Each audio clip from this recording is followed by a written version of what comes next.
Some parties you go to because you're a party person, TM. Other parties you go to because your best friend insists that you can't possibly actually want to spend fake New Year's Eve at home, surrounded by candles. I've curated the perfect collection: cinnamon apple, warm vanilla, and a peppy new purchase called Angel's Kiss, and writing poetry. FYI, a smooch from an angel would apparently smell of freshly laundered cotton sheets with a subtle note of lavender. Nell, Jenna said, I love you, but if you don't come with me tonight, then I'm going to turn you into the accommodation staff, and you'll spend your night in the prison in the basement. Since when is there a prison in the basement of the halls? Since you rocked up with a criminal quantity of candles and they decided they'd better build one to put you in before you burned this place to the ground. Excuse me, I protested. I'm always very careful with my candles. If I was going to set something on fire, then it'd be on purpose, and I'm not in a particularly arsony mood this evening. Apparently, this was not a convincing argument for being left home alone. Hence why I now find myself in the student union, dressed in my finest, witchiest dress, with sleeves that Stevie Nicks herself would envy, dancing my lil butt off with Jenna at the pre-New Year's Eve party they're throwing so that we can all celebrate together before we head home for the holidays. Jenna grins at me, her face changing from pink to green to blue as the lights cascade down and bathe us all in their flashing colours, as if to say, this is fun, right? I told you it'd be fun.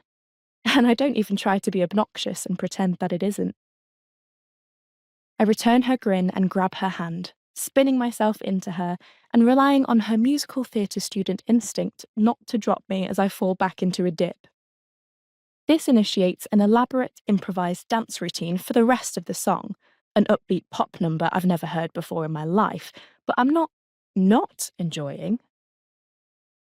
We're giggling slightly hysterically as the song draws to a close, to be replaced by the unmistakable sound of the first bars of I Wanna Dance with Somebody, accompanied by the unmistakable sounds of people going positively feral at the sound of the first bars of I Wanna Dance with Somebody. What a tune! Jenna adds to the delighted furore, spinning round in a circle under my arm. Mid-spin, though, she lets out a mini screech. Oh my god! Nell! Look, it's Saffron, the girl I was telling you about! I follow her gaze. Usually, in a crowd like this, it would be hard to tell which of the dancing people she was talking about, but not in this instance.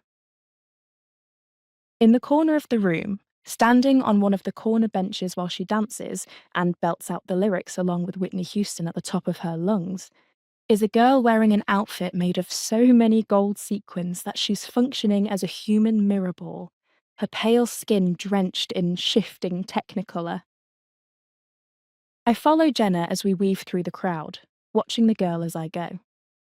Her long, slightly curly blonde hair is messy. She keeps pushing it up as she dances, and she's moving to the music like her body itself can read the sheet music, her willowy limbs responding to each note with grace, but also just unabashed joy. And she's passing that joy on to her friends too, going round the group and singing and dancing with each person. She's not just literally golden, there's something else about her that shimmers too. Jenna!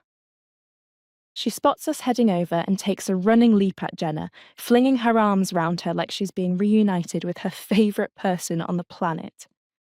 Now, don't get me wrong, Jenna's great. She's been my best friend ever since we both formed a weird kid trauma bond in the creative writing group, poetry for me, playwriting for her, in our local city when we were 15. But I suspect that this girl makes everybody feel like they're her favourite person when she's around them.